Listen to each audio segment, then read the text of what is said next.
Hello friends, आज हम standard 9 chapter number 13 carbon and important element का लेक्चर नंबर 2 करेंगे। हमने लास्ट टाइम देखा था कि कार्बन क्या होता है, वो कैसा होता है, उसका नेचर, और हमने उसके कुछ सिंबल, एटॉमिक नंबर, मास और इलेक्ट्रॉनिक कॉन्फ़िगरेशन देखा था। और हमने देखा था कि कार्बन एक नॉन मेटल होता है। और आज हम लोग देखेंगे कि कार्बन का हमने एलोट्रॉप भी पढ़ा था। एलोट्रॉप मतलब मैं आपको फिर बता देती हूँ। एलोट्रॉप मतलब केमिकल प्रॉपर्टीज सेम होती है, जो अंदर की प्रॉपर्टीज सेम होती है और बाहर का जो अपीयरेंस होता है, जो बाहर की प्रॉपर्टीज, फिजिकल प्रॉपर्टीज होती है, वो डिफरेंट होती है। इसको हम लोग एलोट्रॉप बोलते हैं। तो फिर आज हम लोग कार्बन के 2 एलोट्रॉप्स होते हैं, एक क्रिस्टलाइन फॉर्म और एक नॉन क्रिस्टलाइन फॉर्म, जिसको हम लोग एमोर्फस भी बोलते हैं। तो फिर क्रिस्टलाइन फॉर्म, आज हम लोग क्रिस्टलाइन फॉर्म देखेंगे। क्रिस्टलाइन फॉर्म मतलब कि उसका रेगुलर और डेफिनाइट अरेंजमेंट होता है एटम का, मतलब फिक्स्ड शेप होता है, एकदम परफेक्ट फिक्स्ड शेप होता है। मतलब कि सपोज जैसा स्क्वायर है तो वो स्क्वायर ही रहेगा, उसका साइज, उसका जो शेप है वो चेंज नहीं हो जाएगा। शेप चेंज हो जाएगा तो हम लोग उसको कुछ और बोलेंगे। तो रेगुलर और जो एटम्स के अंदर अरेंजमेंट होती है वो सेम डेफिनाइट होती है, फिक्स होता है, फिक्स साइज और फिक्स शेप होता है, और उनके पास हाई मेल्टिंग पॉइंट और बॉइलिंग पॉइंट होता है। और जो एटम की बॉन्डिंग होती है, वो एकदम स्ट्रॉन्ग होती है। और उनका जो हम लोग ऐसे देखते हैं तो वो 3D शेप होता है, 3 डायमेंशनल शेप होता है। और उसका शार्प एजेस होती है, मतलब एकदम एकदम शार्प। जैसे सुई कैसे हो, शार्प सुई ऐसे तो नहीं बोल सकते, सुई शार्प होती है एकदम शार्प है। अगर हम लोग उसको छुएंगे तो हमको खून भी आ सकता है, जैसे शार्प एजेस होते हैं। और ज्योमेट्रिकल शेप होता है, और प्लेन सरफेस होती है, एकदम प्लेन सरफेस।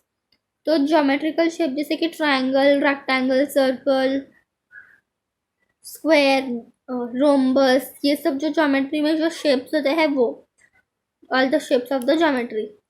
अभी हम लोग कुछ एग्जांपल देखेंगे क्रिस्टलाइन फॉर्म का, और हमको एक एक एग्जांपल डिटेल में पढ़ना है। तो फिर पहले हम देखते हैं। फर्स्ट एग्जांपल है डायमंड, सेकेंड है ग्रेफाइट, थर्ड है फ्लोरीन।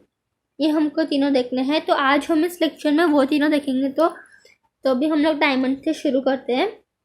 डायमंड होता है वो एकदम वो स्ट्रॉन्ग होता है, मतलब ऐसे बोल सकते हैं कि वो दुनिया का सबसे हार्डेस्ट सब्सटेंस है डायमंड।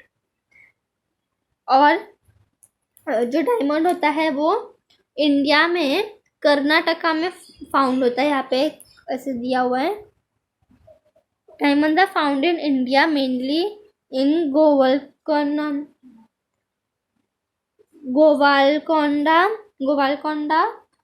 और कर्नाटका में है ये जगह, और पन्ना ये है मध्य प्रदेश में। और डायमंड बाहर की जगह में भी फाइंड होते हैं, जैसे कि Brazil, south Africa, Belgium, Russia और अमेरिका, इधर भी फाउंड होते हैं। डायमंड एक एलोट्रॉप है एटम का, मतलब कि उसकी एलोट्रॉप मतलब उसकी जो अंदर की प्रॉपर्टी हो तो सब सेम है, लेकिन बाहर से दिखने में अलग है। सपोज सब कुछ इसमें जो तीनों है वो कार्बन से ही बने, तो फिर ये केमिकल प्रॉपर्टी उनकी सेम है, पर जो फिजिकल प्रॉपर्टी है, मतलब डायमंड एकदम शाइनिंग है। यहाँ पे डायमंड की एक इमेज दी आपको, 2 इमेज, ऐसे डायमंड होते हैं।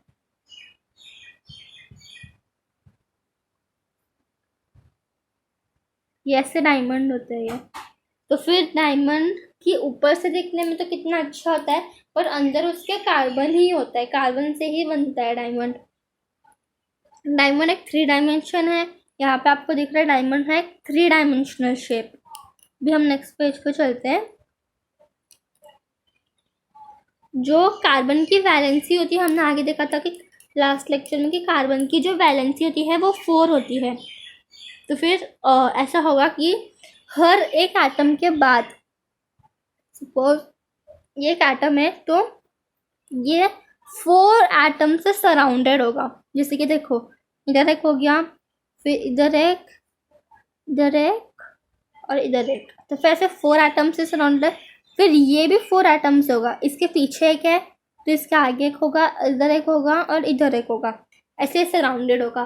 फिर ऐसे ये चेन ऐसे पूरी बनती जाएगी। स्ट्रक्चर के बारे में दिया है, तो फिर इसी स्ट्रक्चर से ये टेट्रागोनल होता है, क्योंकि ये टेट्रागोनल होता है क्योंकि इसमें 4 एटम से सराउंडेड होता है। तो फिर हर एक एटम जो डायमंड का होता है वो 4 एटम से सराउंडेड होता है, तो फिर इसलिए इसको सबसे हार्डेस्ट सब्सटेंस बोलते हैं। इसमें लिखा है कि therefore diamond has a tetragonal 3 dimensional structure which makes it very hard, इसलिए वो इतना हार्डेस्ट होता है, इसलिए उसको हार्डेस्ट स्ट्रक्चर बोलते हैं। जो प्योर डायमंड होता है वो सबसे हार्डेस्ट सब्सटेंस होता है। जो प्योर डायमंड मतलब जो असली हीरा होता है वो, और क्योंकि उसका हाई टेम्परेचर और प्रेशर होता है, तो कार्बन डायमंड में बहुत साल तक दबा रहता है। जो कार्बन होता है, हमने अकरेंस वाले वो स्टोरी देखी थी, तो वो जो कार्बन होता है वो बहुत साल तक जमीन में दबा रहता है, तब जाके वो इतना क्रिस्टल क्लियर डायमंड बन जाता है।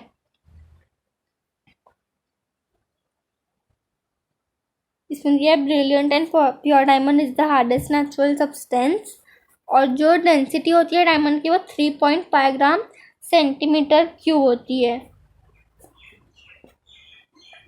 हम लोग इसको ऐसे भी लिख सकते हैं 3.5 ग्राम पर सीसी क्यूबिक सेंटीमीटर।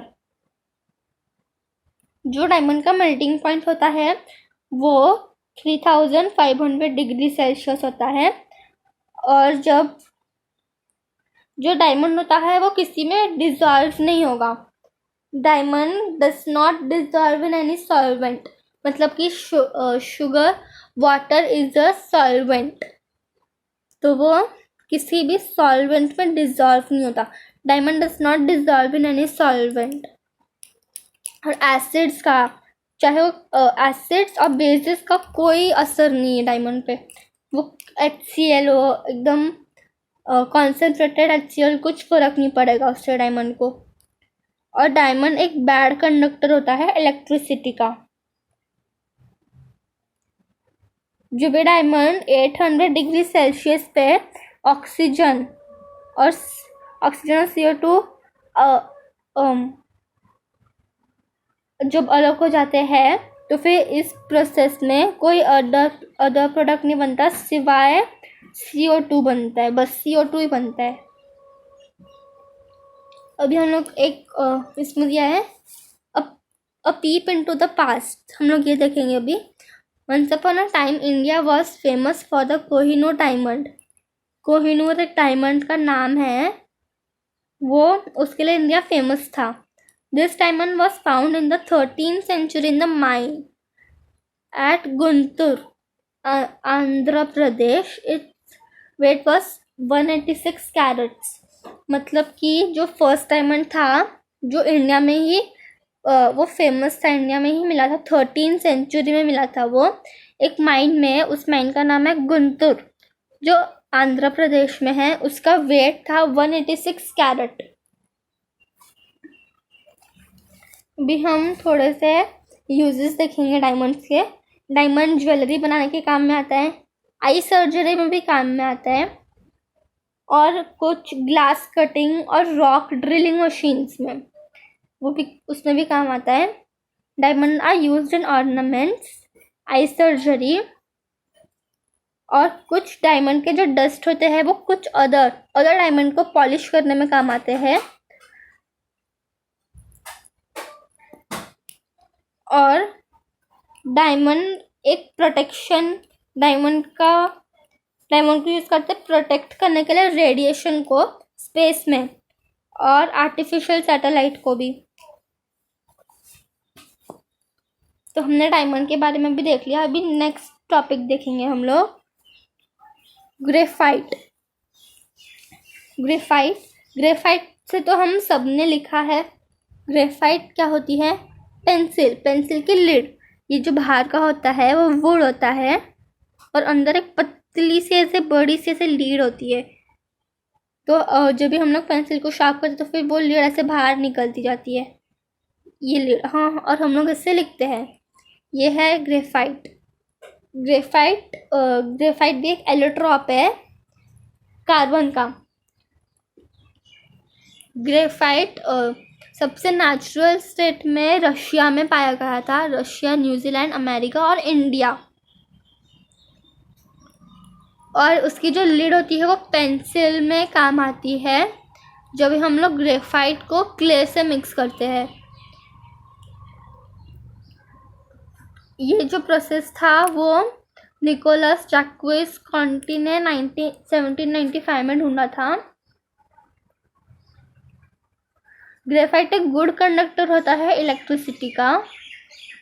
जो इलेक्ट्रोलिसिस प्रोसेस होता है वहाँ पे जो एनोड और कैथोड होते हैं, अगर हमने उसकी जगह पे पेंसिल्स लगाई तो उसमें से एक एनोड बन जाएगा, एक कैथोड, इसलिए वो फिर उसमें से हम लोग इलेक्ट्रिसिटी पास करेंगे तो फिर वो एक गुड कंडक्टर होता है क्योंकि उसमें से इलेक्ट्रिसिटी पास हो जाएगी। ये सबसे ज़्यादा पेंसिल्स में यूज़ होता है।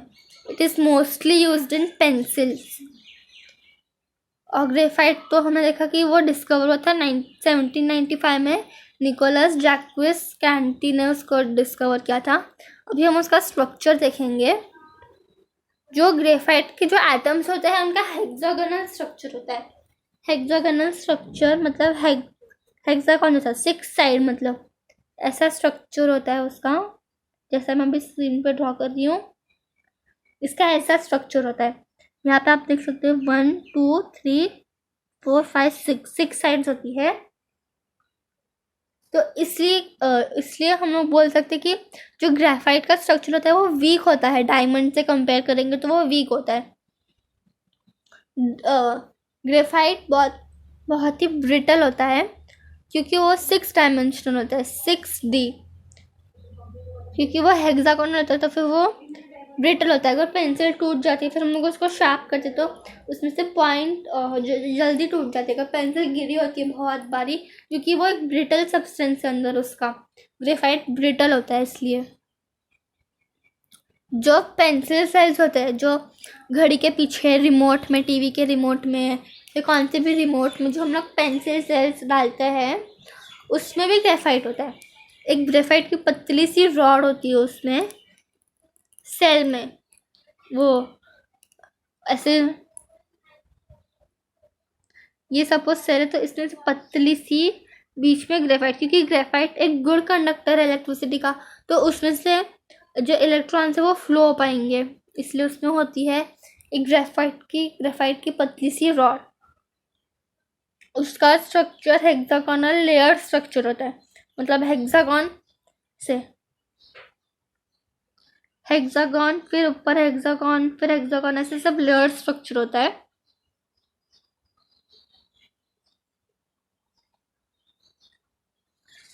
एक लेयर होती है ग्रेफाइट की उसको ग्राफीन बोलते हैं। ये फिल इन द ब्लैंक भी हो सकता है। 1 layer of graphite structure is called dash, या फिर ये 1 layer of graphite is called graphene. अभी हमने स्ट्रक्चर पढ़ लिया, अभी हम प्रॉपर्टीज देखेंगे ग्रेफाइट की। यहाँ पे एक ट्राइडिस दिया है तो हम लोग पहले ट्राइडिस देख लेते हैं, फिर हम लोग प्रॉपर्टीज देखेंगे। ट्राइडिस में है एपरेटस, मतलब हमको क्या सामान चाहिए। हमको एक पेंसिल चाहिए, इसमें पेंसिल बोली है क्योंकि एक जो ग्रेफाइट होता है वो गुड कंडक्टर होता है। इलेक्ट्रिकल वायर्स, बैटरी सेल एक ही होता है। Small bulb, water, kerosene, test tubes, lead, pencil etcetera. तो प्रोसीजर देखेंगे अभी हम लोग, ये सब हमको सामान चाहिए। Remove the lead from a pencil and feel it with your fingers. What color is it? Try to break the lid with your hand. मतलब बोला कि पेंसिल की लिड निकालो, जैसे इसमें शार्पन करके से लिड निकालो। तो फिर पूछा व्हाट कलर इज इट, मतलब उसका कलर क्या है। ग्रे कलर का होता है, ग्रेइश कलर, ब्लैक ग्रे। तो फिर उसको ब्रेक करके देखो अपने हाथ से, ऐसे बोला है। फिर assemble the apparatus as shown in the diagram, ऐसे फिर उन सबको जो जो भी बोला है इसमें उन सबको ऐसा असेंबल करो जैसे इस डायग्राम में दिखाया है। फिर start the electric current in the circuit, start करो इलेक्ट्रिक करंट, मतलब ऐसे जाएगा। फिर क्योंकि एक गुड कंडक्टर है तो इसमें से इलेक्ट्रॉन्स पास होके इधर आके, इसलिए बल्ब चलेगा। अगर सपोज ये बैड कंडक्टर होता, सपोज इधर डायमंड लगाया होता, तो फिर बल्ब नहीं चलता। फिर take some water in a test tube, take some kerosene in another test tube, put lid dust in वो test tube, what did you find. ये करने के लिए बोला है। इसमें जैसे दिखा है कि एक अलग टेस्ट ट्यूब लो, उसमें पानी भरो और फिर उसमें थोड़ा सा केरोसिन डालो अलग टेस्ट ट्यूब में, उसमें नहीं अलग। Take some kerosene in other test tube, put lid dust in both test tube, क्या हमको दिखेगा, ऐसा करने के लिए बोला इसमें।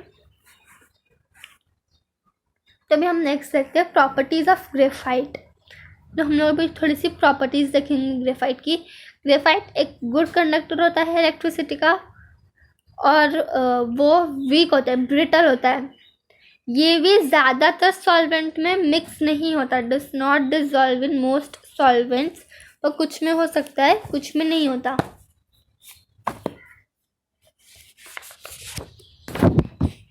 It is use to write on papers, इससे हम पेपर पर लिख सकते हैं।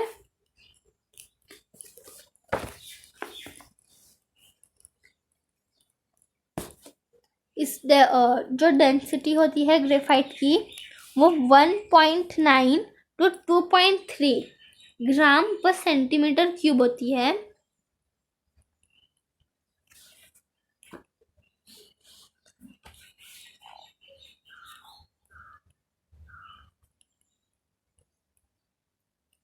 क्योंकि इसका लेयर स्ट्रक्चर होता है तो हम लोग उससे लिख सकते हैं पेपर पे। तो भी हम कुछ यूजेस देखेंगे ग्रेफाइट के। यहाँ पे स्टार्टिंग में हर जो स्टार्टिंग के 4 लेटर्स है सेम है, 3 लेटर्स सेम है। Graphite is used for in ऐसे बताया। तो मैं आपको शॉर्ट में बता देती हूँ। लुब्रिकेंट्स बनाने में वो काम आता है। मतलब कि अगर सपोज लुब्रिकेंट्स मतलब कि अगर जिप खराब हो जाती है तो उसमें हम लोग ऑयल लगा के उसको सही करते, तो फिर वो जाम हो जाती है जिप, तो फिर उसमें वो हम लोग जो ऑयल डाल रहे हैं वो लुब्रिकेंट होता है। चिकनाई बनाने के लिए वो यूज़ करते हैं लुब्रिकेंट्स में। पेंट अब पॉलिश के लिए यूज़ करते हैं। पेंसिल सेल्स, जो भी हमने देखा कि उसमें पेंसिल सेल्स होते हैं। राइटिंग पर्पस, लिखने के लिए। लैम्प्स में भी यूज़ करते हैं क्योंकि वो बहुत ही ब्राइट लाइट देता है।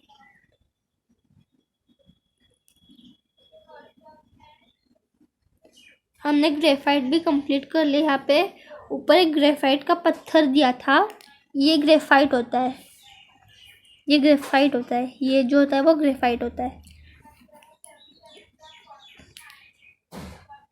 अभी हम लोग फ्लोरीन देखेंगे। फ्लोरीन एक एलोट्रॉप होता है कार्बन का। भी हम एलोट्रॉप पढ़ रहे तो फिर एक एलोट्रॉप होता है। मतलब इन सब में कार्बन तो है लेकिन उनकी जो बाहर जो दिखते हैं वो अलग है, इसलिए इनको एलोट्रॉप बोलते हैं। डायमंड एकदम शाइनिंग है, जबकि ग्रेफाइट थोड़ा सा पत्थर जैसा है ऐसे। ये थर्ड एलोट्रॉप है कार्बन का। ये बहुत ही रेयरली फाउंड होता है नेचर में, मतलब बहुत ही रेयर। इसको हम लोग बकमिंस्टर फ्लोरीन भी बोलते हैं, क्योंकि हम लोग इसको ऐसा बोलते हैं क्योंकि जो फ्लोरीन था वो रिचर्ड बकमिंस्टर फुलर ने ढूंढा था, इसलिए इसने अपने नाम से उसको फ्लोरीन नाम दे दिया। ये जो थे पर्सन, वो एक आर्किटेक्ट थे। ये जो बॉल आपको दिख रही है इसको हम लोग बकी बॉल बोलते हैं, क्योंकि इसमें ऐसा होता है कि ये 60 इसमें एटम्स ऐसे होता है इसका स्ट्रक्चर कि उसके 60 एटम्स होते हैं। ये सपोज ऐसे तो फिर से 60 एटम होते हैं टोटल। ये जैसे बताया इसमें ऐसे 60 एटम्स, जैसे डायमंड में 6 थे, वो सॉरी 6 नहीं थे, 4 एटम से सराउंडेड था। फिर ग्रेफाइट में 6 थे, ग्रेफाइट में 6 थे, डायमंड में 4 थे, और इसमें 60 है। तो फिर वो 60 से ऐसे वो ऐसे अपना स्ट्रक्चर बनाते हैं, जो एटम्स होते हैं, कि वो एक बॉल ऐसे बॉल में फॉर्म हो जाते हैं। आपको ये फिगर 13.5 में दिखा है स्ट्रक्चर ऑफ फुलरिन। ये वाला जो ब्लू और येलो जो है ये,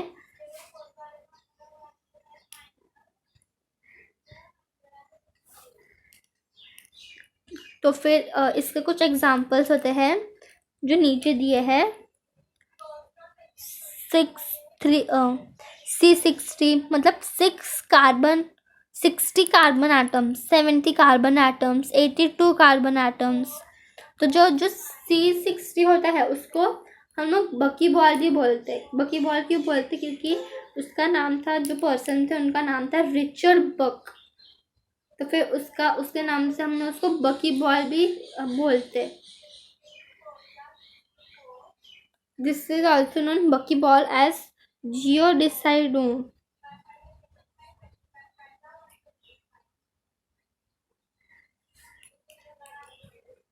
तो मैंने आपको इसके कुछ इम्पोर्टेंट पॉइंट्स बता दिए, तो आपको जो आप नोट डाउन भी कर सकते हो।